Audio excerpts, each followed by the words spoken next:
This block here in the Coromandel was one of two properties that I oversee. I live on this block. This one here is solely a breeding unit, progeny going to another block down the line to finish. I originally worked for Tim years ago as a shepherd. I learned a lot back then, and obviously, like a young fella, always wanted to challenge everything, and sort of went away from there, worked on other farms, and realised the more I worked for other people, the more I realised that Tim's philosophies were actually true, and especially now in today's modern environment, that his original philosophies way back then were actually coming to fruition now. Remembering the cows of the old compared to when I went back to Storth to have a look at their bulls, I was amazed at the difference that I saw from what I remembered farming back then to what Tim was producing now. Easy decision to make. We made the change and we've never looked back. We haven't had to compromise on quality. We're being able to achieve our performance goals, in fact exceeding our performance goals, and at the same time we've been improving the quality of the product that we're producing.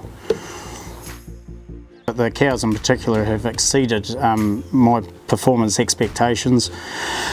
The heifers, yeah, the figures are just, they blow me away. They get better and better every year. So the heifers are getting in calf as yearling heifers, rising 2-year-olds, with consistently between 96–98% in 2 cycles, religiously just 2 cycles, 6 weeks.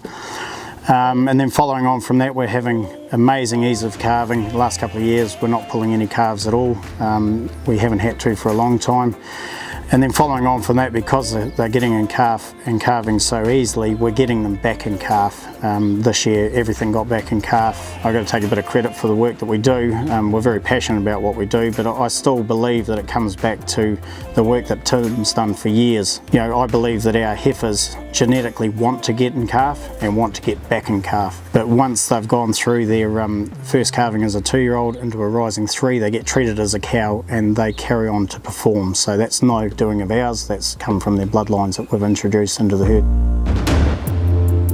Consistently over the last 3 years we've been also buying in cattle into our finishing operation. Our own bred cattle have been 3% higher yields than anything else that we've bought in, which again onto our bottom line has been great. Consistently with Tim's bulls and the progeny that have come from his bulls, the temperament has been absolutely fantastic, and for us where we live and how we farm is a huge thing for us. Yep.